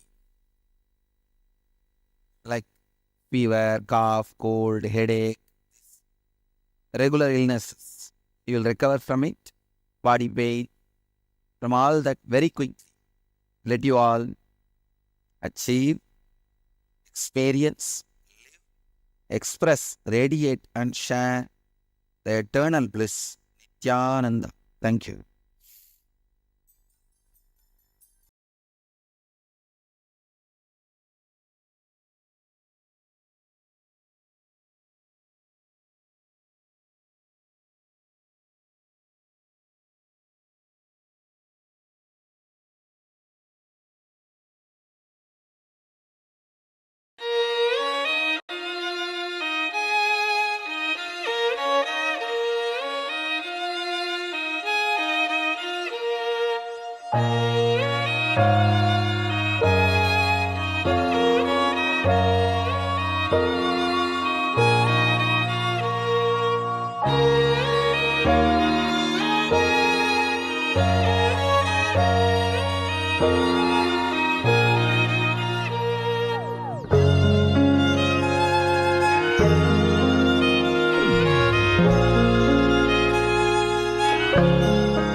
Yes, welcome back. So that was a wonderful Kriya, guided Kriya by the Supreme Pontiff of Hinduism. So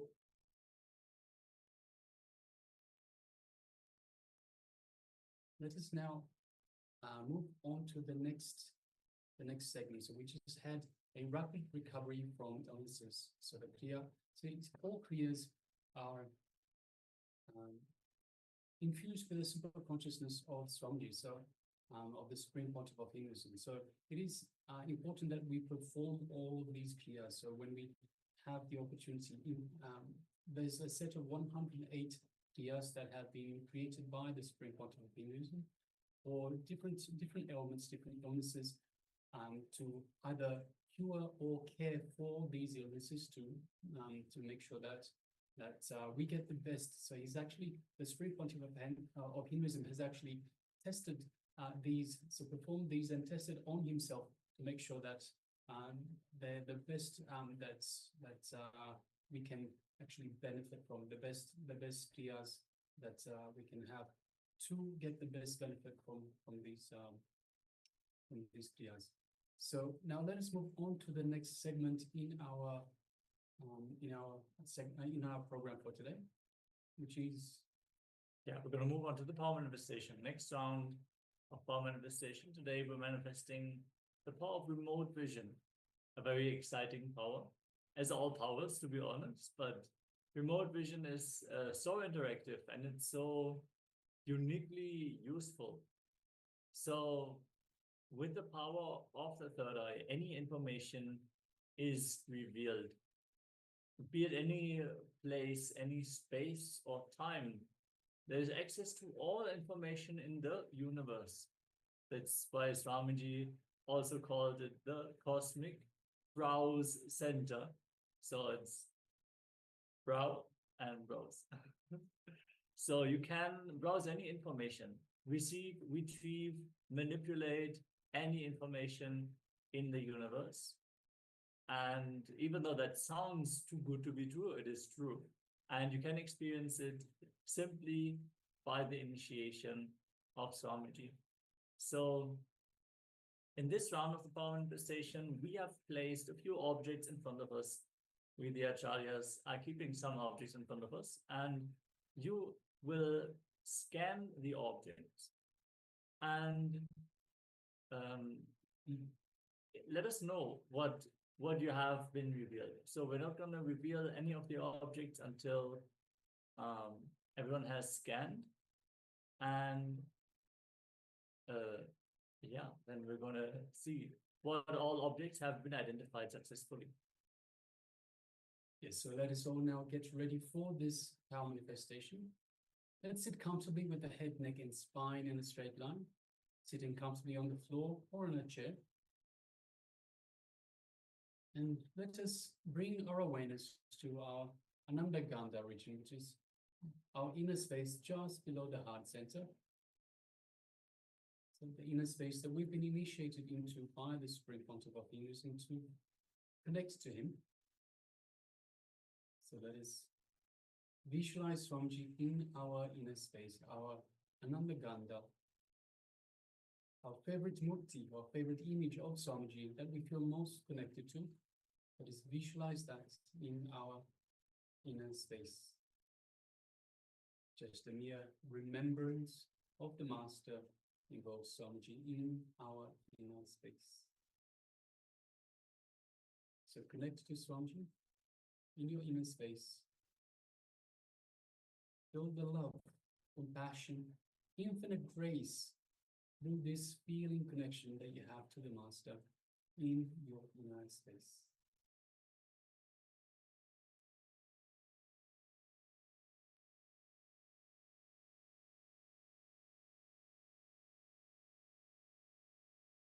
Take a moment and feel the space of oneness with Swamiji, the Supreme Pontiff of Hinduism, living avatar, an incarnation of Paramashivoham himself, the ultimate cosmic superconsciousness.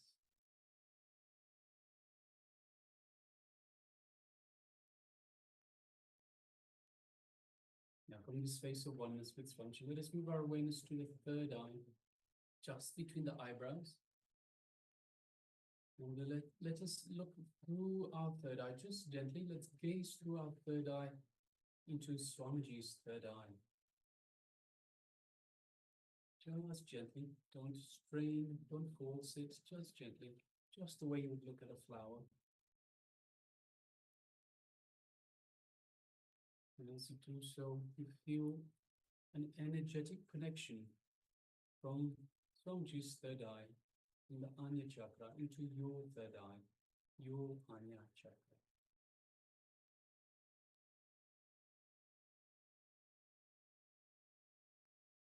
Just take a moment and feel that in your eyebrow center.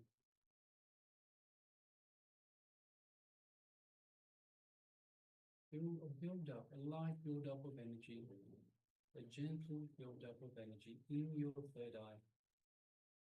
As Swamiji is awakening and activating your third eye.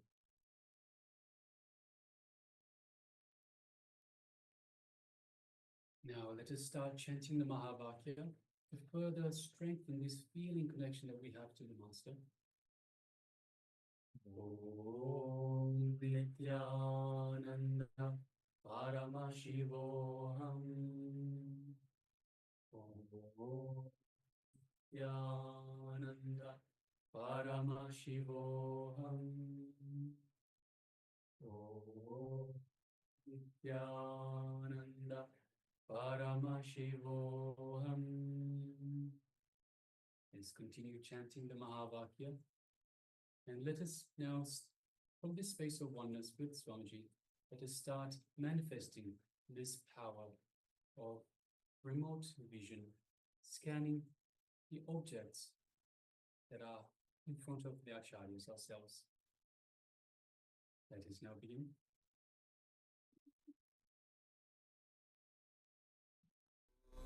Nithyananda Paramashivoham.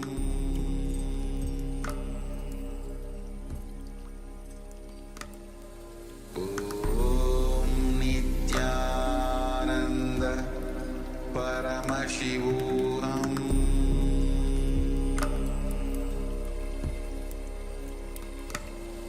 Om Nithyananda Paramashivoham.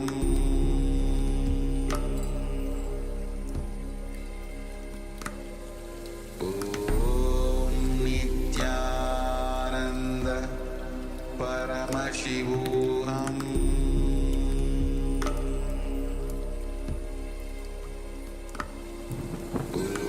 Om Nithyananda Paramashivoham.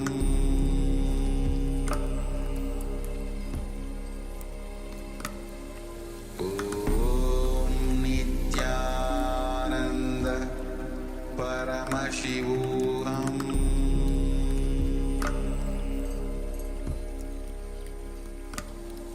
Om Nithyananda Paramashivoham.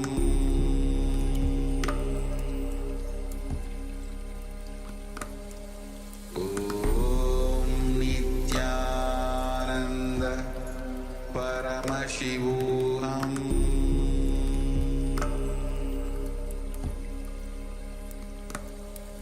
Om Nithyananda Paramashivoham.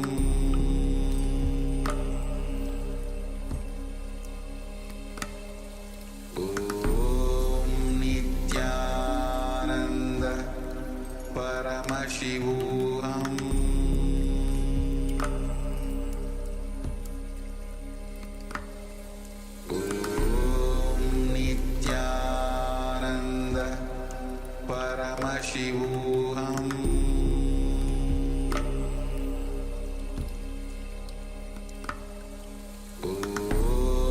Nithyananda Paramashivoham.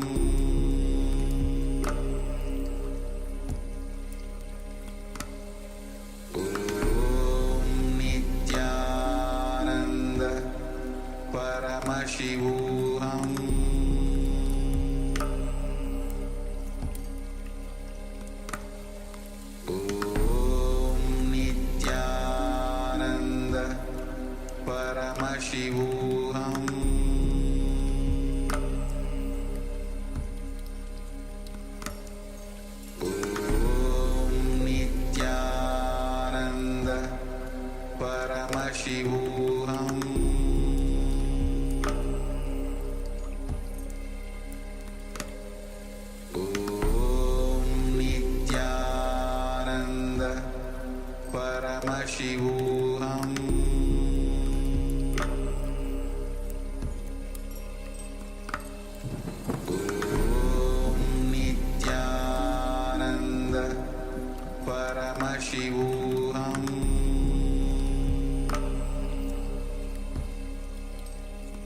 Paramashivoham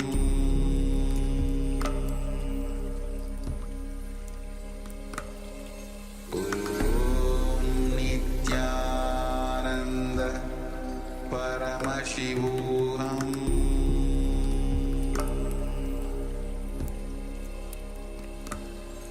Om Nithyananda Paramashivoham Paramashivoham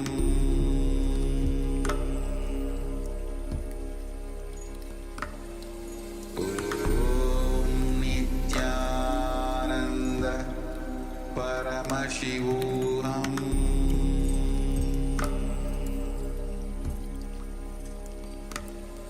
Om Nithyananda Paramashivoham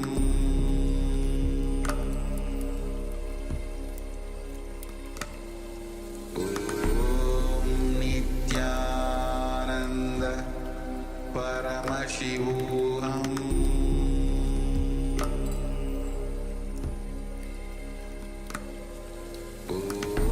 Om Nithyananda Paramashivoham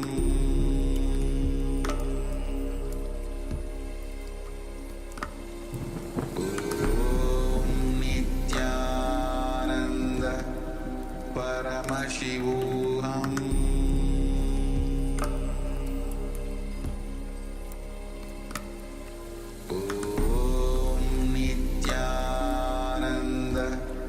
Paramashivoham Om Nithyananda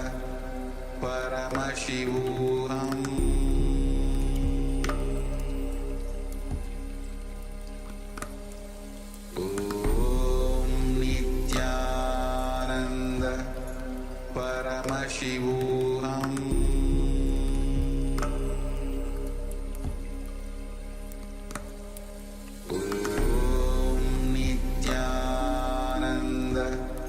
Paramashivoham Om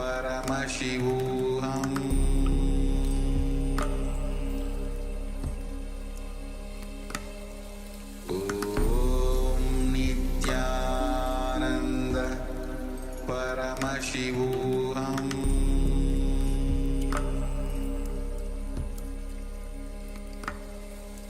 Om Nithyananda Paramashivoham Paramashivoham Om Nithyananda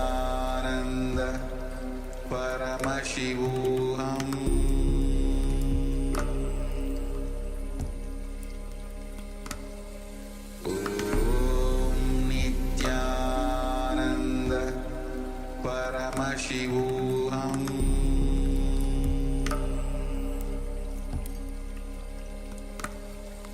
Om Nithyananda Paramashivoham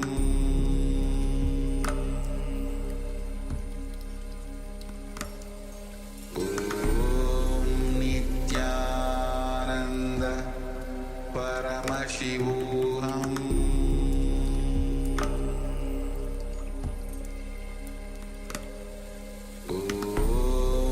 Nithyananda Paramashivoham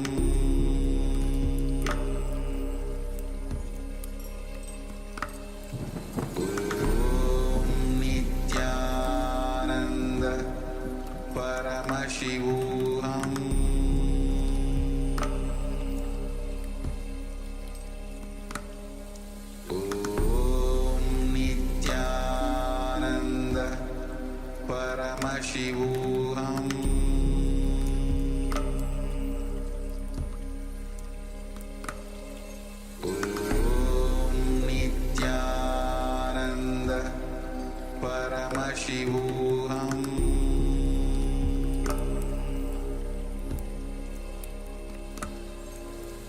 Om Nithyananda Paramashivoham Om